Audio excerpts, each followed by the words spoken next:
देखते हैं जी आज जो लाइन लेंथ क्या हो सकती है, क्या हो सकती नहीं होनी चाहिए पाकिस्तान की फास्ट बॉलर्स की, कि वो भारत के जो टॉप क्लास बैटर्स हैं जिन्होंने इनिंग्स का आगाज़ भी करना है, तो कैसे उनको पाकिस्तान के बॉलर्स को आउट करना चाहिए या वो कर सकते हैं, तो बताएंगे हमें मोहम्मद अली और आउट होंगे मोहम्मद वसीम। हाँ सही है।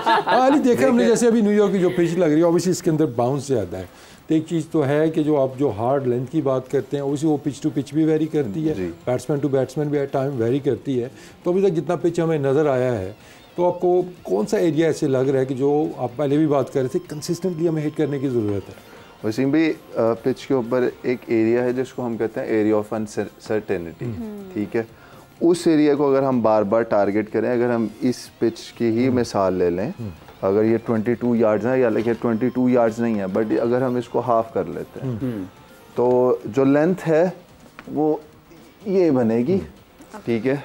यहाँ पे कोई भी बॉलर अगर बॉल करेगा, आप दुनिया का कोई भी बॉलर बॉल करेगा, उसे स्पेशली ये यूएसए में, तो उसे इनफ मूवमेंट जो है वो ऑफ द पिच मिलेगा जिसकी वजह से वो लीथल साबित होगा। और अभी तक आपने जितने मैचेस देखे हैं, जितने बॉलर्स ने इस एरिया को टारगेट किया है उन्होंने विकेट्स ली हैं। अब जो बात हो रही है कि गैर यकीनी जो एक बैट्समैन जो है कि अब देखिए अगर मैं अगर बैट्समैन हूँ ना, तो पहला डाउट आएगा मैं आगे इस पे जाऊँ, जब ये बैकफुट के ऊपर खेलूँ तो पहला डाउट आपने इस लेंथ से क्रिएट कर दिया। फिर उसके बाद मूवमेंट आ जाती है कि उसको नेगेट करने के लिए मैंने किस तरफ खेलना है, उसको बाहर खेलना है या अंदर खेलना है।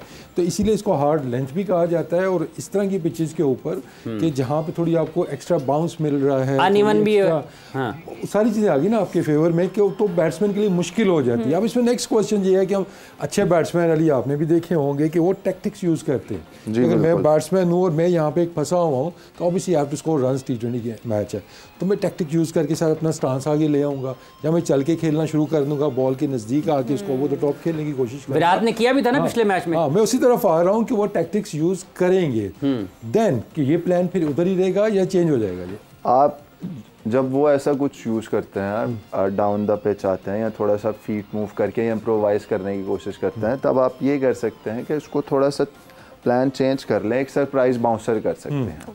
लेकिन उसके बाद जो नेक्स्ट बॉल होगा, जो फॉलो अप बॉल होगा, वो फिर से यहीं पे ही होगा। तो दैट्स वेरी इंपॉर्टेंट जी, इंपॉर्टेंट। अच्छा, बाउंसर अलाउ है ना T20 में? हाँ, क्योंकि पिछले मैच में भी लगा था कि शायद हमारे लिए उन्होंने अलाउ नहीं किया, हमारे फास्ट बॉलर्स के लिए हो सकता ना हो। तो अब इसमें क्या है कि एज अ बैट्समैन ऑब्वियसली अगर मैं टैक्टिक्स यूज़ करता हूँ कि मैं आता हूँ बॉल की पिच पे पहुँचता हूँ, जैसे हमने पहले कहा कि बाउंड्रीज में लग सकती है आपको, लग गया आपको बाउंड्री। अब दोबारा अगर मैं वही टैक्टिक करूँगा और अली जैसे कह रहे हैं कि मुझे कुछ तगड़ा सा कानों के पास एक बाउंसर जाएगा ना, तो ये मैं 3 दफ़ा उसके बाद सोचूंगा भाई मैं दोबारा उधर जाऊँ कि ना जाऊँ। अब इम्पोर्टेंट है कि हम कहते हैं ना स्टिकिंग टू द प्लान, यानी कि जो आपका थॉट प्रोसेस है वो इस लेंथ ने ही डिस्टर्ब करना है। आपको किसी भी जगह पर गलती पर मजबूर करना है तो ये लेंथ ही करेगी आप। जी बिल्कुल ऐसा ही। अब अगर कोहली की क्विकली बात करते हैं कि वो उसको आउट करना हमारे लिए एक मिशन है, क्योंकि आप देखें ICC वर्ल्ड कप्स के अंदर बहुत कम हमारे खिलाफ वो आउट होते हैं। तो पहले आप बात करें जब होता है तो काम कर गया होता है, यही है कि वो मैच हमसे ले जाते हैं। तो थोड़ा सा हम इसमें सुहेल को भी ऐड करते हैं कि सुहेल हमने देखा है कि कोहली ऑब्वियसली थोड़ा सा टाइम भी लेते हैं, एट टाइम्स वो टैक्टिक्स भी यूज़ करते हैं। तो जो फर्स्ट लाइन ऑफ अटैक है वो हम कहाँ से स्टार्ट, आप कहाँ से करेंगे एज अ लेफ्ट आर्मर, और फिर कोहली को भी ऐड करते हैं इसमें? देखिए, अगेंस्ट विराट अगर आप देखें, जो इन कंडीशन की अगर मैं बात करूं, जहाँ पे थोड़ा सा बॉल सीम हो रहा होता है, स्विंग हो रहा होता है, तो वहाँ पे वो नॉर्मली आपको आउट होते हुए नजर आएंगे स्लिप में। या अगर आपको चैंपियंस ट्रॉफी वाला मैच याद हो, फाइनल जिसमें हम जीते थे, पहले उनकी स्लिप लगी और फिर वो पॉइंट पे आउट हुए थे, तो वो कौन सी लाइन, नॉर्मली उनको बाहर निकलता हुआ बॉल तंग करता है, वो रीच आउट करते हैं बॉल को, जो 5वें 6ठे स्टंप पे होता है ना, बाहर निकलता हुआ। तो इसमें अगर मैं जैसे अगर शाहीन बॉलिंग कर रहे हैं तो आई वुड लाइक हिम कि पहले स्टार्ट में, देखिए लेंथ सबसे इम्पोर्टेंट है, वो तो अली ने बात कर दी। वहाँ पे अब टैक्टिक्स क्या होंगे कि जैसे हमने शाहीन को देखा कि नॉर्मली तो उनका इन स्विंग होता है, वहीं से जो आजकल उन्होंने बाहर निकलता हुआ बॉल शुरू किया है, मेरे ख्याल में वो अगेंस्ट विराट कोहली शाहीन का विकेट टेकिंग बॉल हो सकता है। अगर वो अच्छी लेंथ से उसको बाहर निकालने में कामयाब हो जाते हैं 2-3 इन स्विंग करने के बाद, ऑब्वियसली एज यू सेड कि यहाँ पे बैट्समैन टाइम लेगा। इंपॉर्टेंट चीज़ ये है कि 2 डिफरेंट बैट्समैन खेल रहे हैं, विराट कोहली एंड रोहित शर्मा, दोनों के लिए हार्ड लेंथ डिफरेंट होगी। शर्मा जो है आपको नॉर्मली लंबी टांग निकाल के फ्रंट फुट पे आते, तो उनके लिए मैं आई वुड लाइक, अगर मैं बॉलिंग करूंगा तो मैं उनको 4 मीटर वाली लेंथ पे बॉलिंग करूंगा। एज कंपेयर अगर आप देखते हैं Virat Kohli, he likes to play on front foot, तो उनके लिए मैं वो 5-6 मीटर वाली शॉट भी खेल लेंगे अगर अच्छा बाउंस मिल रहा होगी। एग्जैक्टली, वो 6 मीटर वाली को वो अच्छा ले जाते हैं क्योंकि बैकफुट पे खड़े रहते हैं, और या बिल्कुल स्लॉट वाला बॉल हो तो उसको सामने उठा के मिड ऑन मिड ऑफ के ऊपर से मारने की कोशिश करते हैं। That's is go through area. तो उनके लिए आपके लिए 4 मीटर की लेंथ जो होगी वो आइडियल होगी अकॉर्डिंग टू दिस पिच।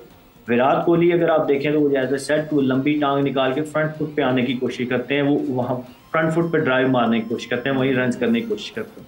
तो उनके लिए 5-6 मीटर वाली लेंथ, बाहर निकलता हुआ बॉल, मेरे ख्याल में विकेट टेकिंग ऑप्शन हो सकता है। आपने इंग्लैंड में उनको बहुत दफ़ा बाहर जाते हुए बॉल को छेड़ के स्लिप में या क्वाड बिहाइंड होते हुए देखा होगा। Obviously is a great batsman, no doubt. उनके जितने रन हैं आप वी ऑल नो कि ग्रेट बैट्समैन है, बट अगर आप मुझे कहें कि उनका एक वीक लिंक या जहाँ पे वो आउट होने के उनके चांसेस हैं, तो मेरे ख्याल में ये हो सकता है। अली चले इसमें लाइन और लेंथ हमारी डिस्कस होगी क्विकली हम आखिर में कि ये इंपॉर्टेंट फैक्टर जो हमें मिसिंग नजर आया पिछले मैच के अंदर, फील्ड प्लेसमेंट। आपने कोहली पे प्लान कर लिया जी कि उसको हार्ड लेंथ के ऊपर थोड़ा उससे दूर बॉल करना है, ऑफ स्टंप के बाहर करना है। अब वहाँ से आउट ऑब्वियसली हम देख रहे हैं, उसको कैच आउट करवाने का हम वो सोच रहे हैं। फील्ड प्लेसमेंट आपकी क्या होगी? कोई स्लिप नहीं होगी। फील्ड प्लेसमेंट तो नॉर्मली ये है कि आप थोड़ा सा एग्रेसिव माइंडसेट के साथ, स्लिप्स के साथ 2 स्लिप आप रखेंगे जी बिल्कुल अर्ली ऑन। अगर वो जल्दी आ जाते हैं बैटिंग करने के, बॉल की कंडीशन जो है वो नहीं है फिलहाल, तो वो ओपन ही कर रहे हैं, तो वैसे वो नंबर 3 पे खेलते हैं। लेकिन तो आप 2 स्लिप पे रखेंगे। अगर लेट्स से कि उसने एक टैक्टिक यूज करके एक चौका आपको मार दिया है या आपसे एक बुरा बॉल पड़ गया है, आप दोनों स्लिप निकाल लेंगे?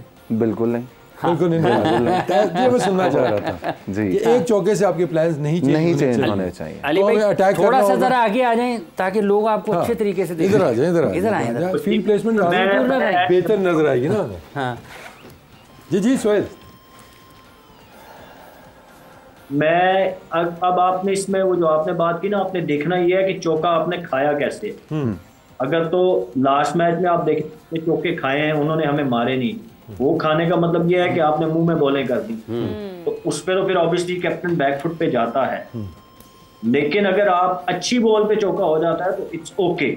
आपको वो अली ने आगे बात ये की कि you need to carry on, you need to repeat. हाँ, इंचेस आगे पीछे आप कर सकते हैं, बट आपका basic plan specially according to this pitch, यहाँ पे आपका बेसिक प्लान वही रहना चाहिए। आपके अगर 24 बॉल हैं, मैं तो कहूँगा 24 में से 18 से 19 बॉल आपके इस लेंथ को हिट, रिगार्डलेस के इवन डेथ बॉलिंग, मैंने कल भी एग्जांपल दी थी, आपने देखा होगा कि लास्ट ओवर जब कर रहे थे कनाडा के बॉलर, तो वो लेंथ बॉलिंग कर रहे थे और वहाँ से भी हिट लगना, मतलब उनसे कोई भी बॉल कनेक्ट नहीं हुआ क्योंकि वो बाउंस कर रहा था वहाँ से। तो यहाँ पे बहुत इंपॉर्टेंट होता है एज ए बॉलर, आपने कंडीशन को असेस करना है। Some time even death bowling में भी लाजमी नहीं कि आपने यॉर्कर ही मारने हैं, तो you need to be smart, आपको एज ए इंडिविजुअल भी स्मार्ट होना पड़ता है। तो कमिंग बैक टू वो जो आपने पॉइंट रेज किया था ना, तो इसमें आपने ये भी देखना होता है कि बॉलर आया सक्सेसफुल हो भी रहा है उस एरिया को हिट करने में कि नहीं। अगर नहीं हो रहा तो फिर ऑब्वियसली आप चाहते हैं कि उसको प्रोटेक्शन दे दें, वो चाहे एक्स्ट्रा फील्डर आप कवर में ले जाएं या मिड विकेट ले लें, बट अगर वो कंसिस्टेंटली अच्छे एरिया को हिट कर रहा है और वहाँ से कोई बॉल एक ही होना होता है, वो हो जाए, देन यू नीड स्लिप। ठीक है, जब हमें स्लिप की ज़रूरत है और अब हम इसको आगे बढ़ रहे हैं और उस तरफ बढ़ रहे हैं कि जब टॉस होगा उस वक्त हम आएंगे वापस और देखेंगे कि ये जो आपने इतनी सारी तफसीली सेशन किया है, इससे ये हिकमत अमली वहाँ पर होते हुए नज़र आती है या नहीं आती। आउट करने के लिए जो चीज़ें हैं ये बहुत ज़रूरी हैं। और बहुत बहुत शुक्रिया डॉक्टर साहब आपका, बहुत शुक्रिया अली आपका, बहुत शुक्रिया वसीम साहब आपका, बहुत बहुत शुक्रिया सोहेल तनवीर साहब आपका।